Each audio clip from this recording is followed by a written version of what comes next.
Okay, as I understand, I'm also supposed to be a link between you and the audience who's eager to ask questions.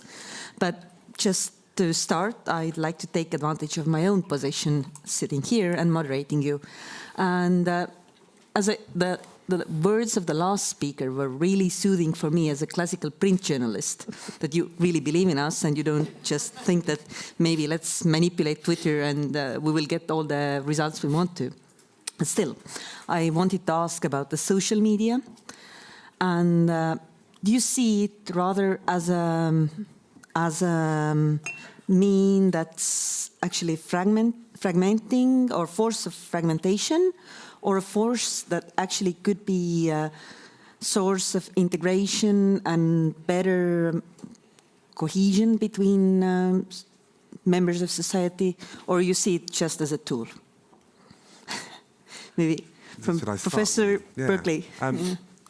Well, I see media not being completely neutral, but as being, as if you're intentional about your use of media, you can use it for various different things. So I see the potential of amazing ways of using social media to bring people together. So for example, in my local area, social media has been used to reinforce civil society and create moments of people coming together, but also see it as a massive potential for fragmentation. So it's just a tool that we have an option to use, I think. And I'm probably more pessimistic about the future of mainstream media than others. The other? The thing is really even worse. Because from one side, yes, we have been talking about fragmentation already a long time. But what now is new, really, maybe most important issue is rising about this manipulation through social media, this algorithm-based manipulation. And that's not the public sphere, that's not creating shared meanings in a normal way. Mm-hmm. It is just manipulating, it's just brainwashing already in some places in some terms. And from other side, what is also research is showing then in these so-called echo bubbles, really what is going on is this like lowering the level of understanding, a level of say, intelligent discourses. It's simplification, stereotypization, and that is really quite dangerous thing, because it's also based very much on this click journalism, meaning that it's not about some kind of text, it's about the headlines, it's about some memes, and it is not rational, it's mostly emotional. And that is really, when we talk about young people, also connected with that the visual is coming first. It's not like we have, say, used to have visual is illustration to the text. For young people, it's the opposite. Mm-hmm. Visual is coming first, visual is the text. And what is there written, then it is just maybe illustration, not always even mentioned or followed. So, and this means that it's an absolutely different perception of things. And it is bringing to this very strong amplification of all kinds of prejudice. But also, if it's it's a good bubble. In good bubble, it's creating in this utopian picture that, oh, all are nice people like I am, like my 10 friends or 100 friends in Facebook. And then it's, again, not seeing real problem because, oh, that's not a problem because I don't know anybody who knows anybody who perceives it as a problem. So in this sense, it is really quite a big issue, what is going on with the social media. The understanding that the people think like that. And we at least at the newspaper, we receive letters that, well, people think that people think that it's easy to develop this attitude, I think, there. But I think it would be foolish these days to deny the immense potential of social media. But I think we need to look at certain things. First and foremost, the rules of engagement. It's time to step back and think a little bit about how we interact and what this facilitates. has been justifiably a lot of talk about bubbles. And yes, it's very good at generating bubbles. What's less good at is generating links between the bubbles themselves. So the dialogue happens between clans, inside the clans, but not, as I said, between the clans themselves. So from a certain perspective, it is still a very divisive dialogue. It is a medium that has helped migrants immensely in their prospects. I will not deny that. But again, it's mostly migrants talking to migrants, sharing their experiences, preparing the forward migration project. But we still have to make good on its overall huge potential. So you would rather still see it as a force of good? I will see it over the longer term as a force of good. So far now, no, I am concerned.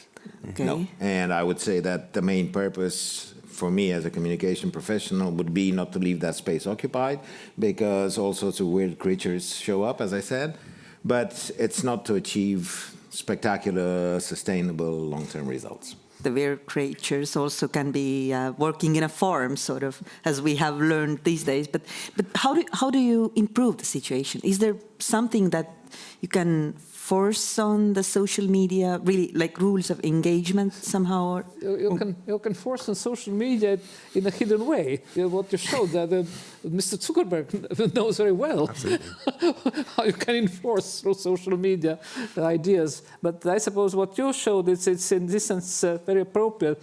Bring people out of bubble, back to real meeting, back to real experience. And then really mix people, have these diverse audiences, and then if there, then will emerge a new bubble, which really is not a bubble anymore, but it's kind of this club. Then I suppose it's also quite a, say, positive solution. But that means that we have to understand that this really utopia, what was there maybe 20 years ago, now we all are in internet, and the internet will solve our problems. Internet will unite everybody with everybody. Then it's not true. We have to come out of internet. We can come out back to the real publics. But I agree. I do feel that that social media is a criticism of media as it was. So that kind of notion of disruption is that people needed some of the services that social media that offers that weren't being offered by mainstream media, which kept migrants out, kept black people out, kept women out. You know, so I think so we should be positive about some of the possibilities. One of the practical things that BBC is doing is challenging the algorithm. Right? So we have our iPlayer where you can access BBC content. We have an algorithm which we're calling the serendipity algorithm, which will take you to something which you wouldn't have watched. So again, you're pushing people outside of their bubble where you can. If we can do it at the BBC, I'm sure that Facebook and others could if we were to persuade them. So maybe somebody from the audience wants to ask a question as well. Actually, we have somebody has used this Slido. And we have a couple of questions, and yes. I'm assuming these are mostly, well, the first question for sure is to Professor Lauristin. According to your analysis of the integration of the Russian minority into the Estonian society, what would be your 3 recommendations for integrating foreign talent? Whom? Foreign talent. Foreign talent? Mm-hmm. I don't think that foreign talents need some kind of massive integration program. They need a program, but not of massive integration, but of providing to them real environment where they can realize their talent and then become really leaders, maybe part of society. And there are a lot of things we have to think about because, for example, a problem of integration in this sense concerning families. For example, we are quite practically talking in my own city, in Tartu, for example, about creating the full-scale English language school for kids who are coming with parents and then who maybe move with parents to the next country after 3-5 years. And then I suppose it's one of the things. Then the other thing is spouses. talents have wives or husbands, and they cannot spend their time somewhere in club only. They need also jobs. And then the really very, very important thing is, in Estonia, I suppose, is tolerance in general, because in Estonia, as it is a small community which have been living very long time in so own, not bubble in terms of social media, but in bubble in terms of this kind of this historical community very much closed inside itself. Any stranger is a news.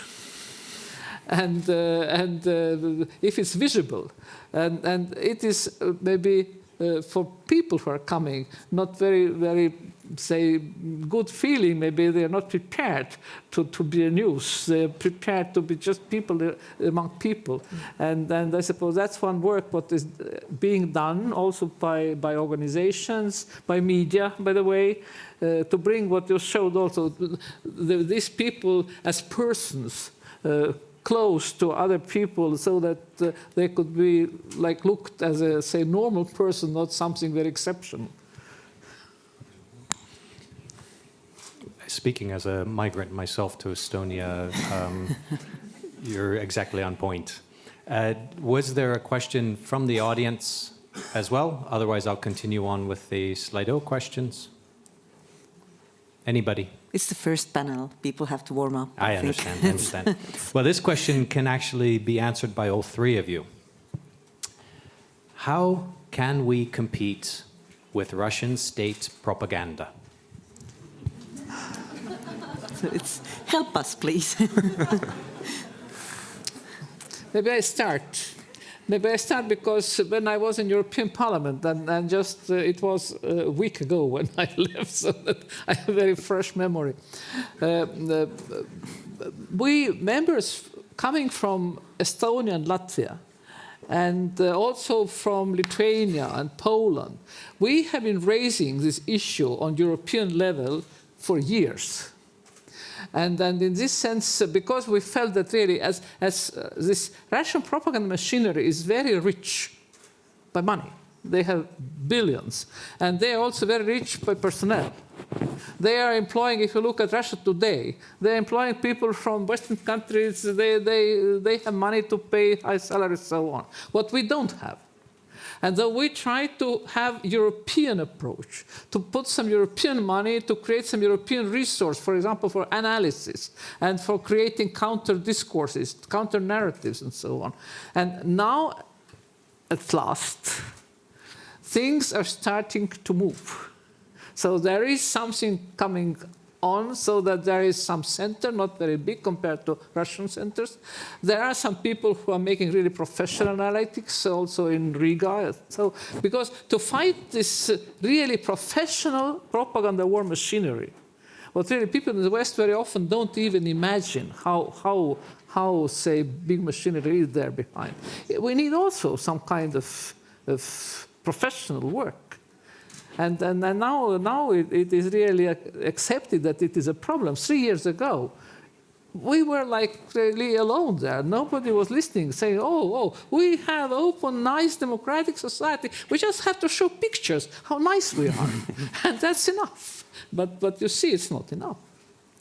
No, I'd agree. I mean, I think we in the UK are having an awakening, given the allegations of Russian involvement in Brexit.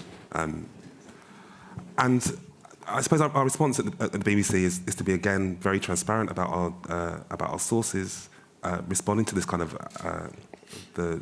responding much more closely to audience concerns about where our stories are coming from, and trying to rebut the notion that the BBC would engage in fake news, I guess.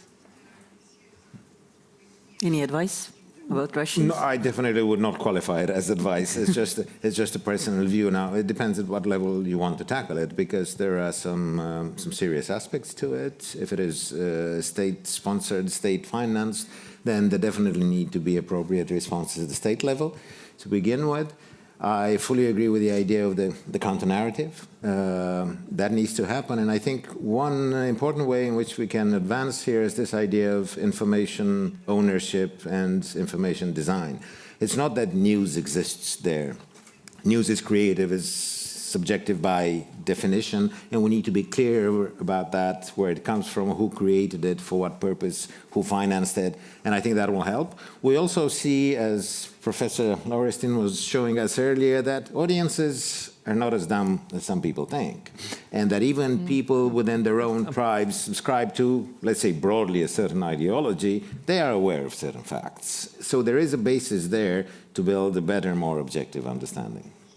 Okay, that gives some hope, although some elections may have shown that there can be some moments of darkness. Yeah, in this sense, Mr. Trump have served us a good service, becoming some kind of showcase the effects of Russian propaganda. Or maybe Brexit before, because we only now we learn that it was also received some help from the East. How are your colleagues, by the way, in Russia, working BBC? Have they also are they also facing the risk of registering as foreign agents? I don't know what the latest is on that story, and I don't know the Russian teams that well. I suspect the BBC is not seen quite the same as Voice of America. Okay. Okay. And maybe we are also drifting away from the main subject. Do you have any questions from the machine, or maybe somebody from the real people? From the machine, no, but we have one here, and then we'll let you off easy, and we'll go to lunch after this question, if that's all right. Thank you for taking my question. I would like to come back on the presentation from you on IOM, and especially on the last slides, on the prospect of demographic prospect. And my question is, how do you articulate that with communication? Because this, what you have shown, can be very anxiogynous for many people in Europe in particular. And how do you communicate to that? Because it will be a matter of fact. We will not, I mean, this is something which is going to happen. Then I follow totally your presentation on the need to tell good stories, but I would like you to go a bit deeper. I mean, how do we explain that to our population? How do we prepare them for this growing migration prospect? Because for me, that's a question also I have. I mean, how do we deal with that in the near future in terms of communication? I'll try and be very brief about that. You use the word which I understand, I acknowledge, but which I reject. And that word is fear.